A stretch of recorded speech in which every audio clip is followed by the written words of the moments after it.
नमस्कार, मी नितीन जोशी गुरुजी पुणे, ज्योतिषशास्त्र वास्तुशास्त्र मार्गदर्शक. या धकाधकीच्या जीवनामध्ये आपण असताना अनेक प्रकारची संकट आपल्यावर येतात. काही संकट समूळ नाश करून जातात, काही फक्त आपल्याला शिल्लक ठेवतात. आणि आपण शिल्लक राहिलो म्हणजे आपण पुन्हा सगळं मिळवू शकतो.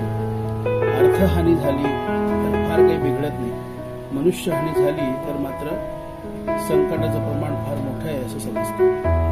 ही होऊ नये आणि अपमृत्यू कोणाला येऊ नये याकरता अनेक प्रकारच्या उपासना सांगितलेल्या आहेत. त्यापैकीच हा श्रावणात येणारा शनिवार, याच्यामध्ये शनिवारी मारुतीची उपासना करावी, शनी महाराजांची उपासना करावी. पिंपळ नावाच्या वृक्षामध्ये समस्त देवदेवता वास करत असतात, त्यांची सुद्धा शनिवारी संध्याकाळी उपासना करावी. मारुतीला तेलाचा दिवा घेऊन जावा, म्हणजे अपमृत्यू इत्यादी सर्व नाश होऊन सर्व प्रकारचे सुख आणि आरोग्य आपल्याला प्राप्त होतं.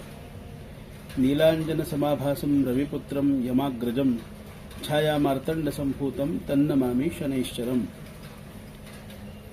असं शनीचा मंत्र म्हणून नमस्कार करावा. मारुतीरायांना भीमरूपी इत्यादी स्तोत्र म्हणून प्रसन्न करावं आणि प्रदक्षिणा माराव्या आणि आपल्या सुखाची कामना करावी. कुठल्याही प्रकारचं संकट मारुतीरायांची कृपा असताना आपल्यावर येत नाही, हे रामाचं वचन आहे. त्यामुळे निश्चित मारुतीची आणि शनिदेवांची उपासना करा, आपली पीडा हरण होईल. श्रीराम.